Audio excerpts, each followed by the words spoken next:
Өвір кожуның сағлы сорынға кейіп школасынға алда бардыбыз. Шылық жеріктілгім школада нетізі ләчу салды өренінші жері бей башқылары ажылдап тұрар. Школы жылдан жылжы жартынып, материал, техниктік базасын бұжықтырып, үйе бүлетенге сайзырап тұрурынға өріп жүрурбыз. Школаның тытаттың музейін дискурсына қылдыбыз. Музей тіліп тыварының, кадағылып шықжарының, чығып тұрғызарының, көргізіп дәлгерінің албан жері болыр.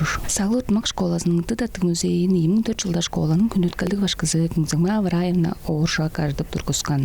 Өйренікчілер төрейін сорының Балқаш музейінің төгізін таныштырып, өгілерінге чорғарланып, үлегілік жаңғы шешірттің мағадаларын дойында чуалан. База музейді шықжаттыңан төгінің чұрықтарын, экспонаттарын, альбомларын көргізіп сонор қатқан.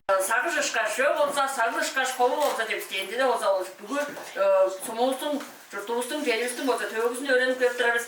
Амги өйді музейінің Любовь Поднолымны Монкуш одыртып ажылдап жүрір. Музейінің ажыл жорылғазын бізге таныштырды. Демірші тұрар жері болымды. О бартаны көтер сонырға жып азалы школаға өрілтен елдер тұран бартасы. Музей жескурсаны қылып, тушының культурасын чаңжылдарын біліп сонырғадывыз. Музей күні табаштыр шуптыңарға. Алтынай Сая, Пуйон Монгуш, Айданы Сіндінма, телеканал Твачер біттір.